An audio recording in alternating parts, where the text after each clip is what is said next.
Hi friends, আমি সোনিয়া। আমার নতুন একটি ব্লগে তোমাদের সকলকে স্বাগত। আশা করি তোমরা সকলে খুব ভালো আছো আর সুস্থ আছো। আমিও ভালো আছি। আজ হচ্ছে রবিবার আর এখন ঘড়িতে বেজে গেছে সকাল 7টা। তো সকালবেলা ঘুম থেকে উঠে বাসি কাজ সব সেরে নিয়ে স্নান করে পুজো দিয়ে দিয়েছি।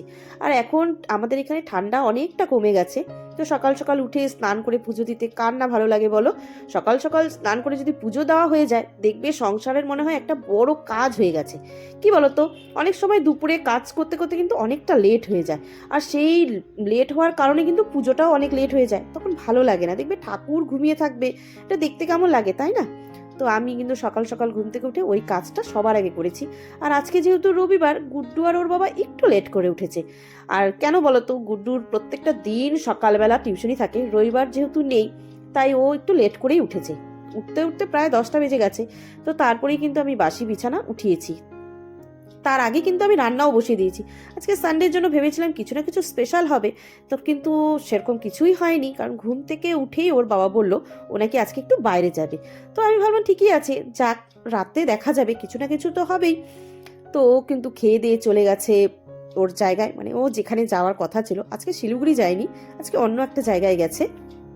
আর কি বলতো বন্ধুরা, প্রত্যেকটা দিন এই ধুলো কিন্তু আমি পরিষ্কার করি, তবুও কোথা থেকে যে এত পরিমাণে ধুলো হয়।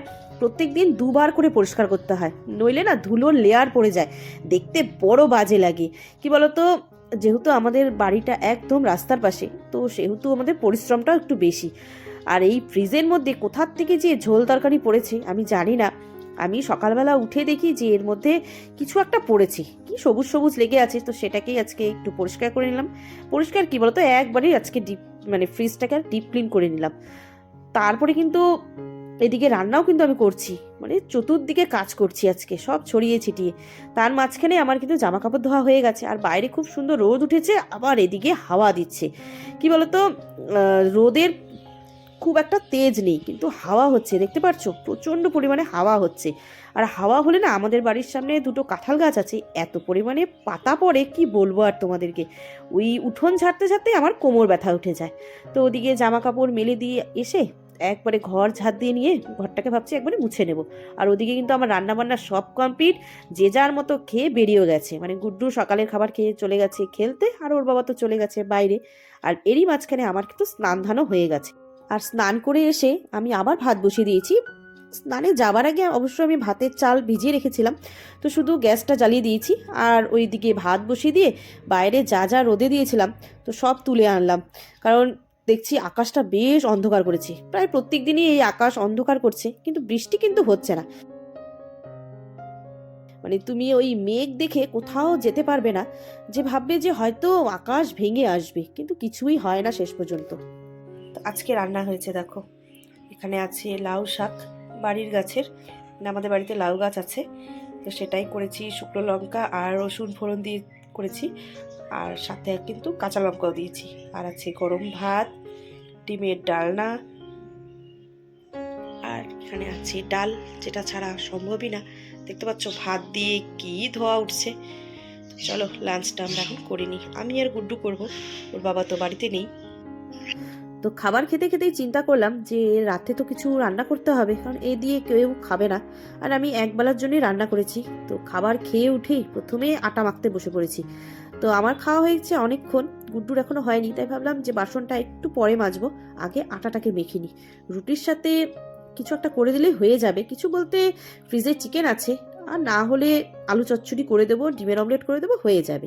তো এদিকে দেখো আমার কিন্তু আটা মাখা হয়ে গেছে। তো ওর বাবা এখনো আসেনি, ওর আসতে একটু লেট হবে। তার আগে ভাবছি যত কাজ আছে সব আমি সেরে রাখবো, কি বলতো একটু রেস্ট নিতে পারবো আর কি, সব কাজ যদি করে রাখি। আর নইলে কি বলতো, কাজ মাথার উপরে থাকলে কোনো কিছুতেই ভালো লাগে না, দেখবে তখন মনে হয় কি যে না, আগে কাজগুলো সেরে নিই তারপরে রেস্ট করা যাবে। ওই মাথার উপর কাজ নিয়ে রেস্ট কিন্তু ঠিক আমরা করে উঠতে পারি না।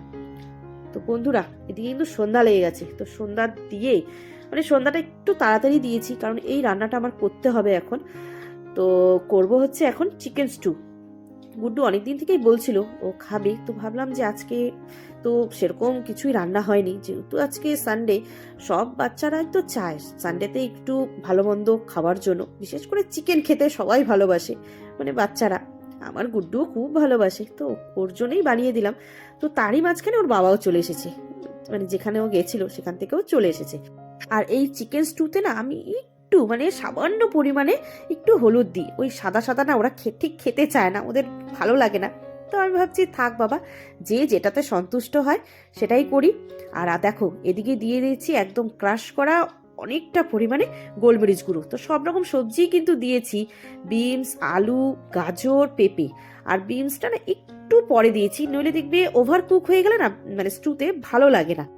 আর স্টুতে একটু থিকনেস আনার জন্য আমি দিয়ে দিলাম সামান্য পরিমাণে কর্নফ্লাওয়ার গোলা জল। তো বেশ একটু ঘন হবে। আর স্টুটা খাওয়ার জন্য আমি তার পাশাপাশি একটু পাউরুটিও কিন্তু সেঁকে নিয়েছি। আর ওদিকে স্টুটা হতে হতে এদিকে আমি মশলাও করে রাখলাম, কারণ আদা বাটা আমার শেষ হয়ে গেছিল, রসুন বাটাও শেষ হয়ে গেছিল, তো করে রাখলাম। কারণ কি বলতো, মশলা যদি শেষ হয়ে যায় আমাকেই করতে হবে, তাই ভাবলাম করেই রাখি, দাঁড়িয়েই আছি, কারণ স্টু হতে 15 থেকে 20 মিনিট সময় লাগবে। তো এদিকে দেখো আমার কিন্তু স্টু কমপ্লিট। তো এখন আমি ওদেরকে গরম গরম খেতে দিয়ে দিব। এদিকে কিন্তু সমস্ত রকম সবজিও একদম সেদ্ধ হয়ে গেছে। তো চলো এখন গরম গরম স্টুটা খাওয়া যাক। সন্ধ্যাতে যেহেতু এতটা হেলদি খাবার খাওয়া হয়েছে, আর রাতে খাবারের খুব একটা আমার চাপ নেই, কারণ রুটির জন্য আমি আটা মেখে রেখেছি, আলু ভাজা করব আর ডিমের অমলেট করে দিলেই হয়ে যাবে, কারণ এটা অনেকটা ভারী খাবার। আর সন্ধ্যা মোটে 7টা বাজে, খেতে খেতে এখনো অনেকটা দেরি। তো চলো আগে গুড্ডুকে দিয়ে আসি, তারপরে আমি খাবো। তো চলো বন্ধুরা, আজকের ব্লগটা আমি এখানেই এন্ড করছি। দেখা হচ্ছে নেক্সট ব্লগে, ততক্ষণের জন্য টাটা।